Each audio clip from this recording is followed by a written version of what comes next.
téléspectateurs d'MTV. Salam alaikum les internautes d'ici et de la diaspora. Ñu ngi am tey seeti benn kilifa, un grand commis de l'État, un acteur social, un acteur des sciences politiques, un grand écrivain, quelqu'un ki nga xamante ni compétence am ñëpp ràññee nañ ko ci wàllum liggéeyam. mu nekk aussi doomu Sédhiou en Casamance, nekk responsable politique avec le mouvement politique Promesse.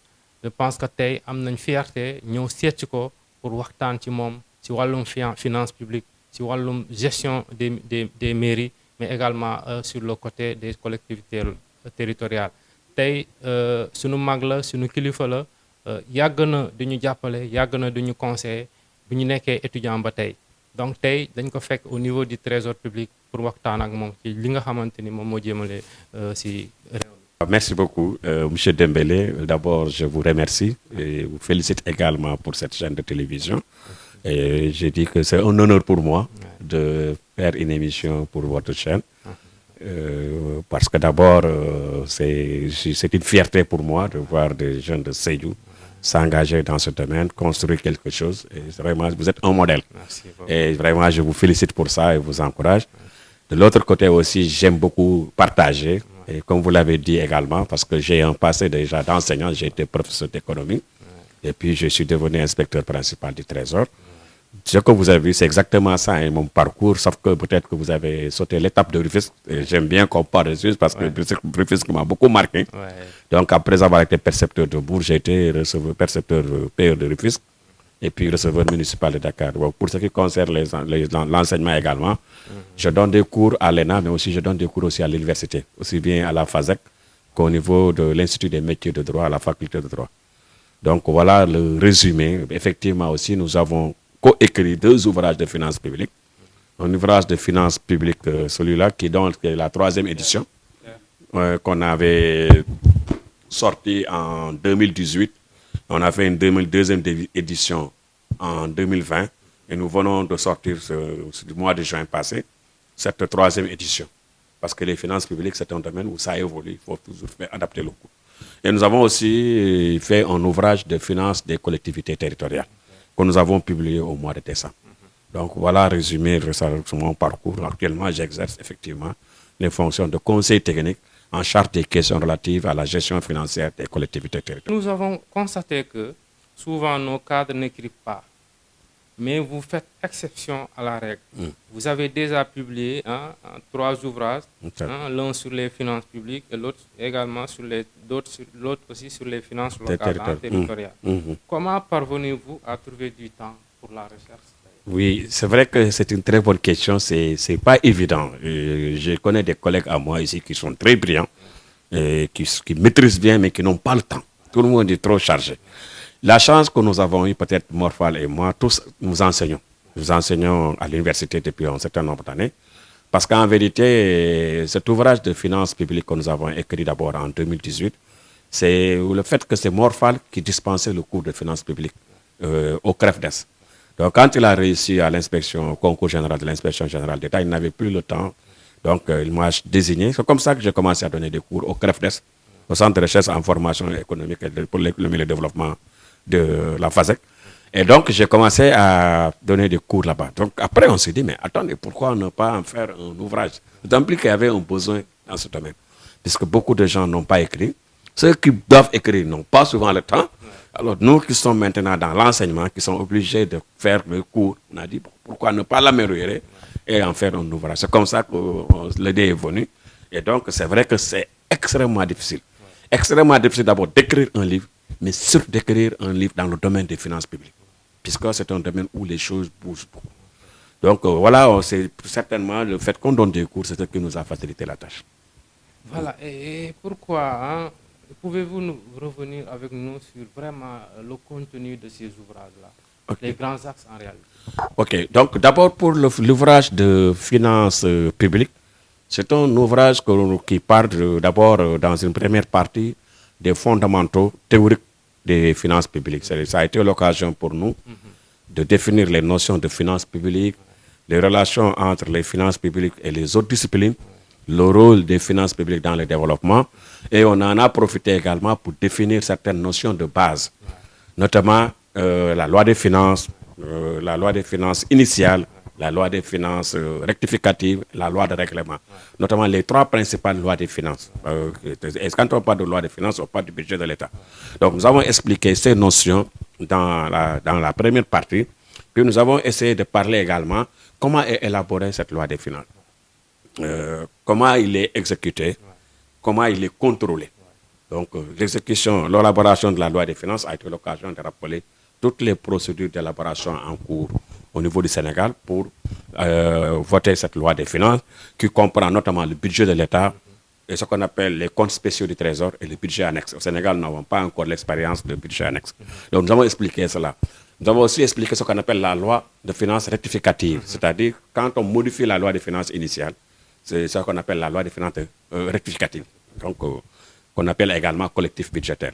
Et puis après, nous avons parlé de la loi de règlement, c'est-à-dire une fois qu'on a exécuté la loi des finances, qu'on a exécuté le budget de l'État, on doit rendre compte. On rend compte à travers ce qu'on appelle la loi de règlement. Donc nous avons expliqué toutes ces notions dans cette deuxième partie. Puis dans la troisième partie, on a parlé de l'exécution de la loi des finances. Comment le budget est exécuté, d'abord en recette, puis en dépense. Toute la procédure d'exécution en recette, toute la procédure d'exécution en dépense. Donc on a expliqué.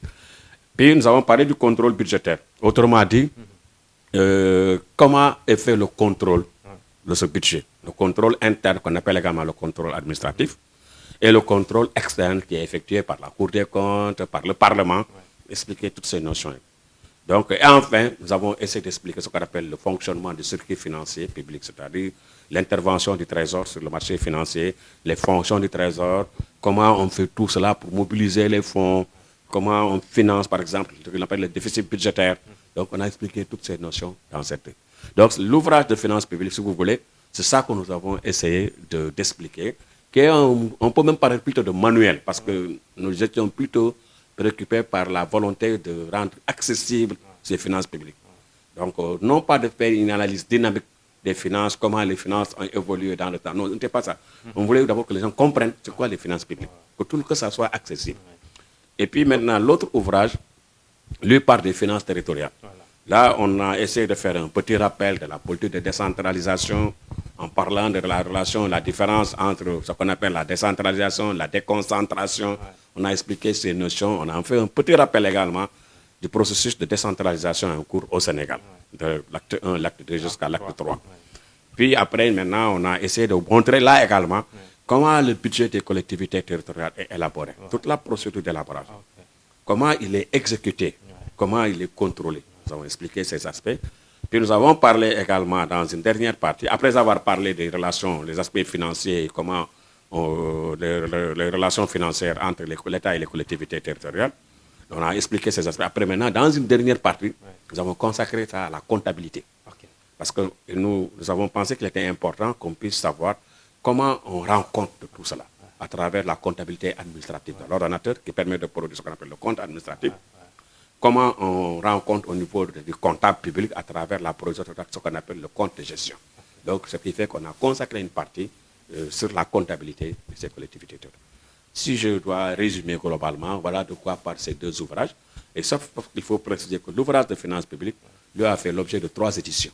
Première édition en 2018, deuxième édition en 2020 et la dernière édition qu'on vient de sortir. Parce qu'en 2020, il y a eu des changements importants.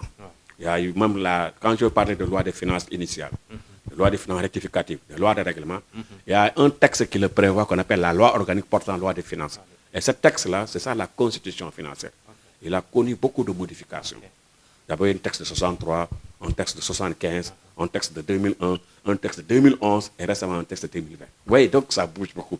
Alors il faut tout le temps adapter, améliorer le livre pour tenir compte de ces changements, pour ne pas induire les lecteurs en erreur. Vraiment, machallah, c'est voilà, donc ça doit très important. Merci. Bon, est-ce que en écrivant un ouvrage sur les finances territoriales, vous n'avez pas quelque part senti le besoin de formation de nos maires, de nos élus locaux dans ce sens-là? Ah oui, si vous remarquez même notre ouvrage de finances territoriales, il a été écrit avec un esprit vraiment de le rendre très accessible. Ok. On a été omnubilés par la volonté Ouais. de sortir quelque chose de très accessible. Voilà. Nous avons un collègue qui est là, c'est l'adjoint du directeur général, il s'appelle Cheikh Nia, qui a fait un excellent ouvrage Ok. de finances collectivités territoriales. Mais nous étions dans une dynamique de rendre un document beaucoup plus accessible. Accessible. Et d'ailleurs, chaque fois, à la fin de chaque chapitre ou d'un des parties, on met un petit résumé. Pourquoi? Parce qu'on s'est rendu compte que, de façon générale, nos élus locaux ne maîtrisent pas tellement les finances publiques, Ouais. en général, et les finances territoriales en particulier. Et cela est à l'origine de beaucoup de difficultés, beaucoup de problèmes. Donc, il nous revient, nous qui sommes dans ce domaine, de faire en sorte que les meilleures connaissances que nous avons, que nous les partageons avec ces gens. Parce que pour nous, c'est aussi une manière de participer à ce qu'on appelle la transparence budgétaire. Parce que si les gens ne connaissent pas de quoi parlent, ils ne peuvent pas contrôler. Absolument. Même les citoyens lambda, il a besoin de savoir où va son argent. Ouais. Cela va l'inciter à être beaucoup plus prompt à payer ses impôts. Ouais. Et donc, ça va participer à ce qu'on appelle le civisme fiscal. Donc, pour cela, nous pensons que nous devons faire en sorte que ces domaines soient accessibles à tout le monde. Que n'importe qui puisse lire ces ouvrages, comprendre. Et de ce point de vue, ils pourront être beaucoup plus exigeants vis-à-vis de ces élus locaux. Donc, ces élus locaux doivent être les premiers à essayer de comprendre. Ne serait-ce que pour éviter d'être confrontés à certaines difficultés. Du fait que c'est peut-être qu'ils ne comprennent pas. Ils commettent certaines erreurs de gestion, peut-être parce qu'ils ne maîtrisent pas ces outils. Et même le prix, pour l'ouvrage de finances des collectivités territoriales, figurez-vous qu'on a fixé le prix qu'à 15 000 francs. Pour vraiment qu'il soit accessible. Donc, on a compris ce manque, on a compris ce besoin de formation. Et c'est pourquoi nous avons fait cet ouvrage et nous avons essayé de le rendre très accessible. D'accord. On voit souvent au niveau de l'Assemblée nationale des députés voter. On dit qu'on fait le vote aujourd'hui du budget du ministère, par exemple, des transports aériens, entre autres. Le processus d'élaboration d'une loi de finances, est-ce que vous pouvez l'expliquer à ceux qui nous suivent, aux Sénégalais qui ne maîtrisent pas en réalité? Alors, pour expliquer de façon simple, d'abord, il faut comprendre d'abord que nous sommes dans un contexte particulier, parce que le Sénégal est en train de mettre en œuvre une réforme qu'on appelle le budget programme. Et cela fait suite à un certain nombre de changements qui sont intervenus au niveau de l'UEMOA. Vous savez, l'espace UEMOA, le Sénégal le partage avec quelques pays. Et dans cet espace UEMOA, il y a un besoin d'harmonisation des pratiques au niveau de la gestion des finances publiques. Donc, ils ont voté des directives d'abord en 1997. Et puis, en 2009, on a voté de nouvelles directives. Et ces directives ont été internalisées dans notre dispositif de droit interne. En prenant des textes de loi, qui, par exemple, comme la loi organique portant loi des finances, c'est ce texte qui dit comment le budget est élaboré, comment il est exécuté, comment il est contrôlé. Donc, c'est pour te dire que l'élaboration est faite à partir d'un texte de loi. C'est lui qui dit chaque étape, qu'est-ce qui doit être fait. Comme récemment, en fin juin, il y a eu le débat d'orientation budgétaire. Donc, il y a tout un processus qui est fait d'abord par l'exécutif. L'exécutif prépare le budget. Dès le mois de février, janvier, les collaborateurs du ministère des Finances commencent à préparer le budget de 2024. Dès janvier, février. Une fois qu'on a terminé de voter le budget de 2023, dès qu'on entre en mi-février, on commence déjà les procédures pour le budget de 2024. Donc, il y a tout un ensemble de travail qui est fait, des analyses qui sont faites, des projections qui sont faites, des services financiers qui font des cadrages qu'on appelle les cadrages macroéconomiques pour voir quels sont les indicateurs que nous avons qui nous permettent de penser que l'année prochaine, le niveau des recettes va atteindre tel niveau. Par exemple, on parle de 7 000 milliards, par exemple, pour 2024. C'est sur la base de projections qui sont faites. Quand tout cela est fait, avec les échanges, les débats d'orientation budgétaire, les échanges avec les différents ministères, il y a un arbitrage qui est fait. Et après, une fois que tout cela est fait en conseil des ministres, on sort le projet de budget. Et ça va au Parlement pour le vote. Maintenant, comment il est voté? C'est en fonction des différents ministères. Les ministères de tel, on vote ce budget, tel autre ministère, on vote ce budget. Donc c'est ça résumé de façon très simpliste. La procédure, il y a une procédure d'abord qui se fait au niveau de l'exécutif et une procédure qui se fait au niveau du Parlement. Après, une fois que le Parlement a voté, une fois que la loi a été promulguée, il commence à être exécuté. Maintenant, il y a deux choses qu'il faudra comprendre. C'est que nous, comme je l'ai dit tout à l'heure, il y a des réformes qui sont en cours. Il y a ce qu'on appelle le budget programme. Avant, on avait ce qu'on appelle les budgets moyens. Ça veut dire que les chefs de service, des moyens étaient mis à leur disposition, mais sans essayer de savoir s'ils ont atteint des résultats ou pas. Vous voyez, un chef de service, chaque année, les mêmes crédits qu'on lui donne pour le fonctionnement du service, c'est les mêmes crédits qu'on lui donne. L'année suivante, ainsi de suite. Donc, il y a une petite vérification. Mais actuellement, ce n'est pas comme ça. C'est dans le cadre d'un programme. Et dans ce cadre de programme, on définit un certain nombre de... On dit que c'est une gestion axée sur des résultats. Donc, normalement, il y a des indicateurs de résultats. On doit faire ce qu'on appelle les rapports annuels de performance pour voir si ces résultats ont été atteints. Sur la base de cela, des crédits sont mis à votre disposition. D'autre part aussi, l'autre aspect de la réforme, c'est que maintenant, tous les ministres sont devenus ordonnateurs de leur budget. Ce n'était pas le cas. C'était le ministre des Finances qui était le seul ordonnateur du budget. Il y a eu un changement extrêmement important en responsabilisant tous les ministres. Parce que je ne vous ai pas expliqué la procédure d'exécution de la dépense. Mais comment elle se passe? Il y a ce qu'on appelle l'engagement, il y a la liquidation, puis il y a ce qu'on appelle l'ordonnancement, c'est-à-dire donner l'ordre au comptable de payer. Avant, ce ordre n'était donné que par le ministre des Finances. Maintenant, chaque ministre est devenu ordonnateur. Autrement dit, il prend l'initiative de la dépense, il fait toute la procédure, il émet le mandat pour donner l'ordre au comptable de le payer. Avant, il fait tout, prépare tout, après il envoie le dossier au ministère des Finances. Il revient au ministère des Finances de le faire. Donc, c'est une réforme extrêmement importante puisqu'il y a une certaine responsabilisation des différents acteurs. Actuellement, au Sénégal, tous les ministres et les présidents d'institutions constitutionnelles sont ordonnateurs de leur budget. C'est une réforme extrêmement importante qui est mise en œuvre depuis 2021-2022. Enfin, ça devait commencer en 2020, mais en réalité, ça a réellement commencé en 2022. Ok. Alors, cela veut dire que l'État a prôné, a voulu avoir une certaine... régler le problème de la lenteur administrative. Exactement. Dans l'exécution d'un budget. Maintenant, il faut de la célérité. Voilà. Parce que le budget axé sur les résultats, ça commode très mal de lenteur administrative. C'est pourquoi, même dans ce siège, il a été prévu la déconcentration de l'ordonnancement. Et même, il est même envisagé plus tard que même au niveau du réseau comptable, que l'on s'adapte. Il y a que plusieurs directeurs, qu'on appelle les directeurs comptables ministériels. Donc, ça, pour tout ça, c'est pour qu'il y ait une célérité des dépenses pour qu'il n'y ait pas de lenteur. Parce que l'État aussi s'inspire de ce qui se fait dans le privé. L'État veut avoir une gestion saine, une gestion transparente, mais également une gestion efficace. Donc, ces réformes-là sont entreprises. Quelle structure est compétente pour surveiller, pour veiller au bon respect, à la bonne exécution des finances publiques?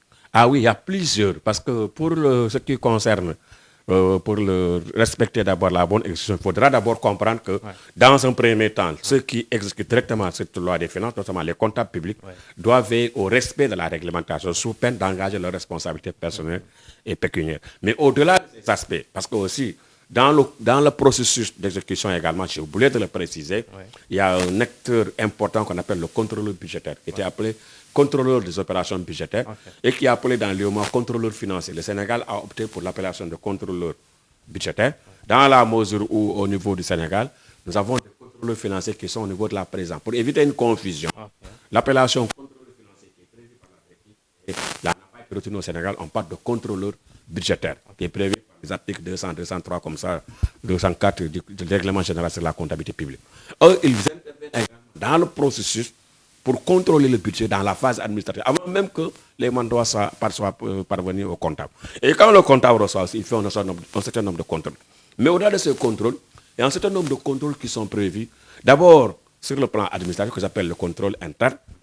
Au niveau des différents ministères, il y a ce qu'on appelle les directions de contrôle interne. Ils font un travail.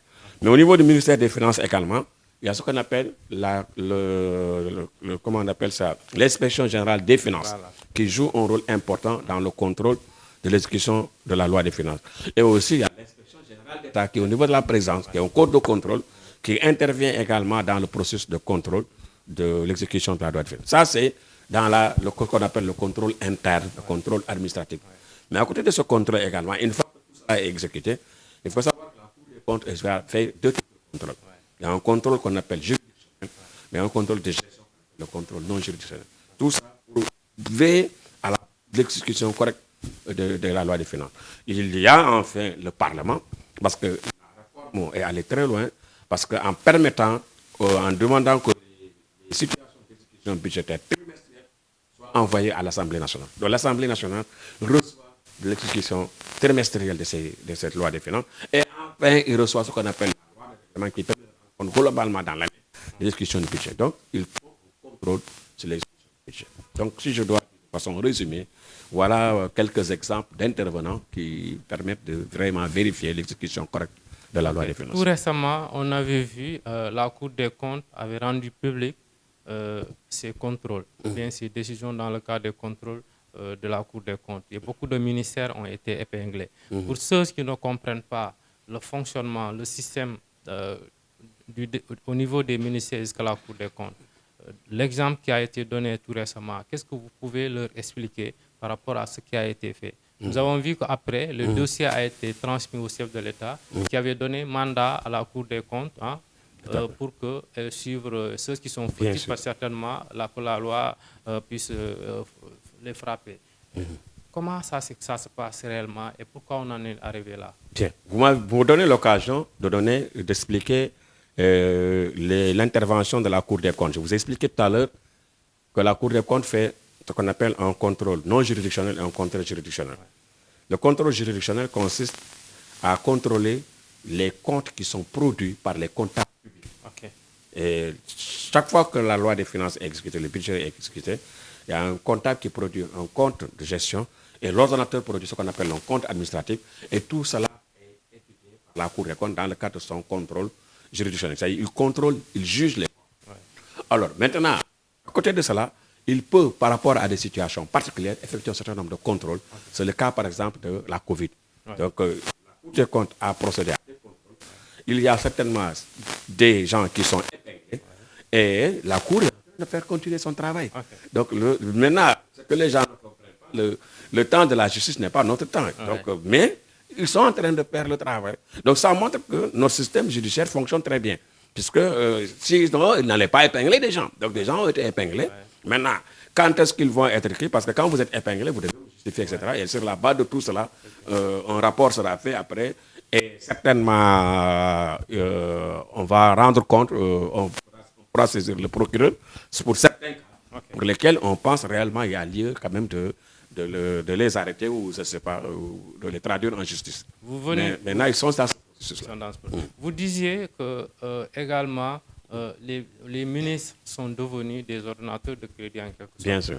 Et on voit que certains ministres, ils choisissent leur DAS en fonction de leur relation. Tout à fait. Est-ce que cette complicité-là n'est pas en train de fragiliser la meilleure gestion, la meilleure exécution budgétaire? Oui, en fait, il faut comprendre que les deux principaux acteurs qui interviennent dans l'exécution, c'est le comptable public et l'ordonnateur. Maintenant, l'ordonnateur, lui, choisit quelqu'un qui l'aide dans son travail. C'est tout à fait normal qu'il choisisse quelqu'un avec qui il y a une complicité. Maintenant, ne voyez pas cette complicité dans le sens c'est péjoratif, mais c'est plutôt quelqu'un, parce que le ministre lui-même parfois n'a pas le temps, il ne peut pas faire ce travail. Donc, ce sont ses collaborateurs qui font ce travail. Évidemment, il est plus pertinent de travailler avec quelqu'un à qui vous avez confiance pour éviter quand même qu'il vous fasse commettre des erreurs. Maintenant, ce n'est pas une complicité dans le sens de faire des magouilles ou quoi que ce soit. On ne va pas sous ce temps. Mais, par exemple, le comptable public, lui, il est indépendant de l'ordonnateur. Donc, quel que soit ce qui peut être fait entre l'ordonnateur et le sondage, le comptable public va vérifier si la procédure d'exécution de la dépense a été bien respectée. Si c'est le cas, il va payer. Si ce n'est pas le cas, il rejette. Maintenant, il ne peut pas aller vérifier l'effectivité de la dépense parce que son rôle se limite simplement à juger sur pièce.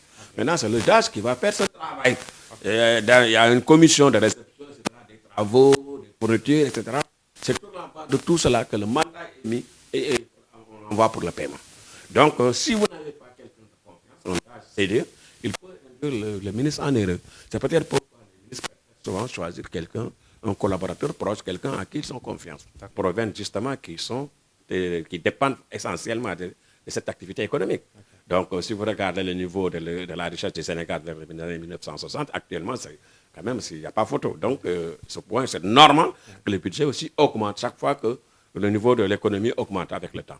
Donc, c'est pourquoi il vous dit effectivement, les chiffres que vous avez ne peuvent pas effectivement évoluer régulièrement parce que l'essentiel des ressources proviennent de l'activité économique. C'est-à-dire, c'est les impôts que nous payons, vous et nous, l'entreprise. Tout le monde sait que le niveau de développement du Sénégal commence à augmenter quand même.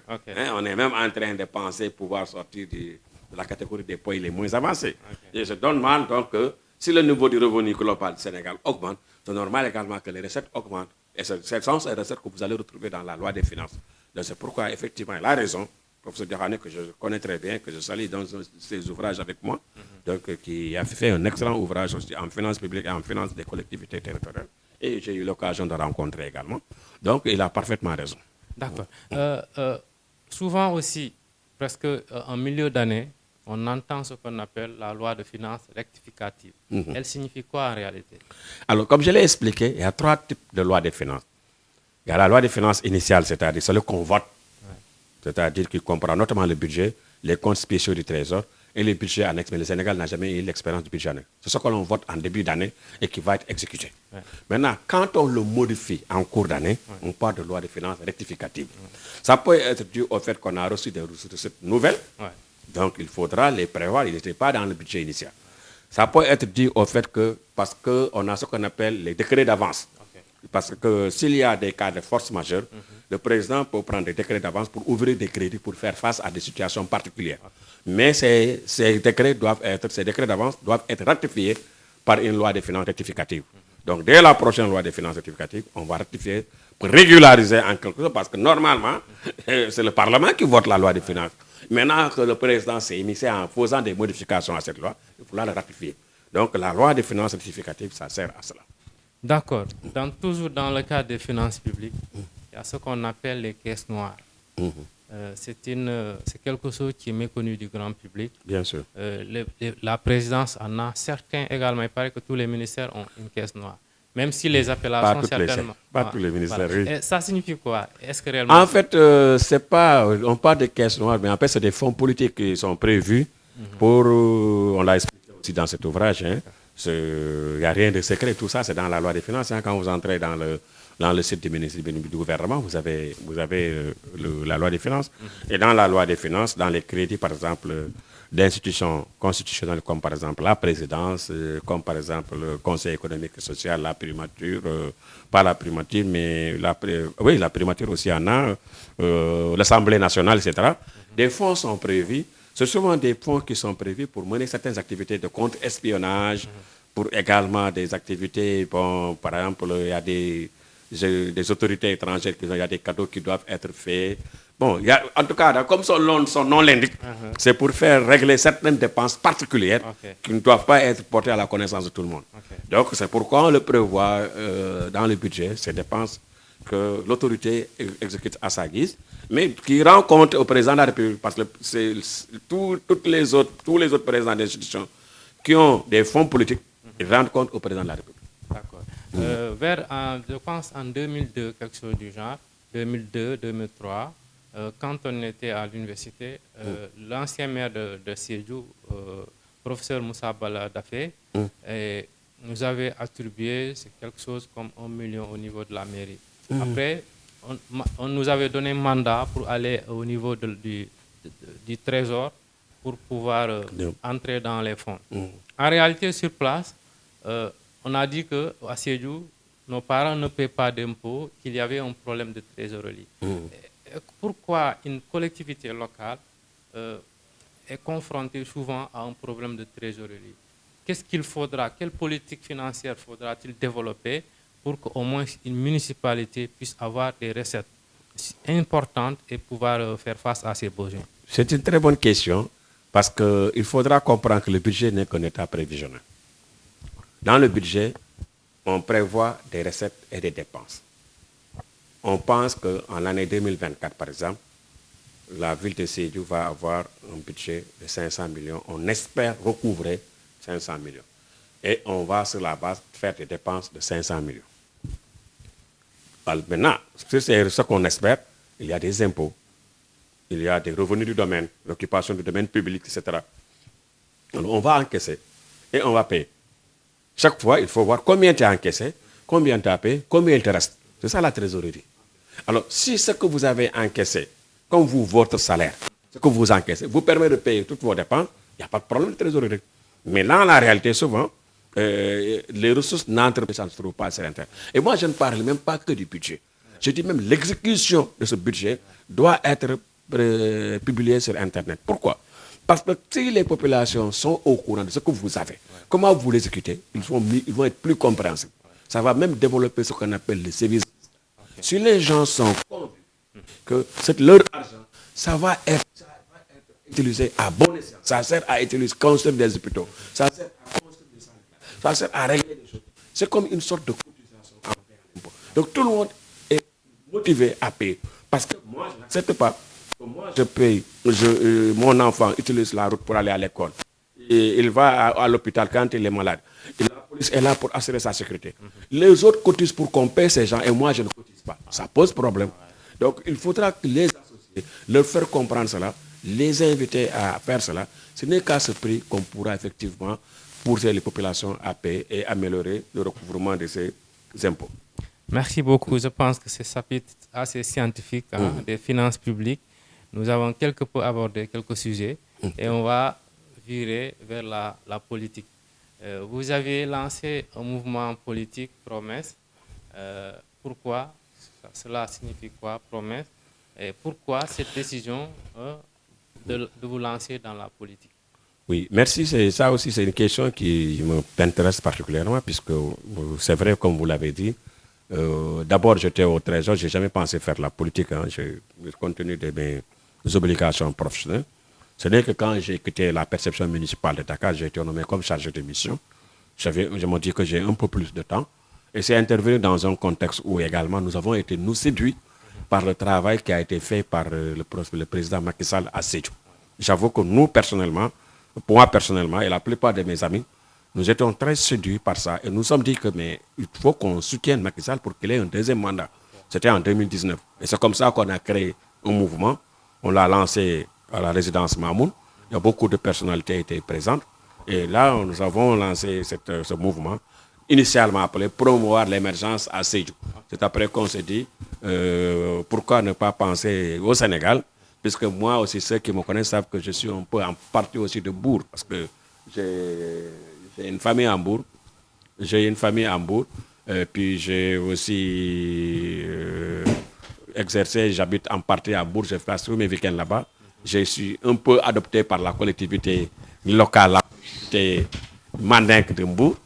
Donc, du coup, je suis très à l'aise pour effectivement apporter mon soutien à cette collectivité. Donc, ce qui fait que nous avons lancé ce mouvement, nous avons fait qu'il soit un peu national.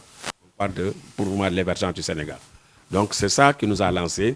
C'est une manière pour nous de participer à la gestion de notre cité, d'apporter notre modeste contribution. Et c'est pourquoi nous nous sommes présentés aux élections locales de Sédhiou. Et nous étions sortis troisième de ces élections. Mais nous ne regrettons pas parce que nous pensons que nous voulons mettre notre expertise à la disposition. C'est vrai que quand vous venez d'arriver tout de suite, c'est très difficile de convaincre les populations. Et nous allons continuer et nous préparer pour les échéances prochaines.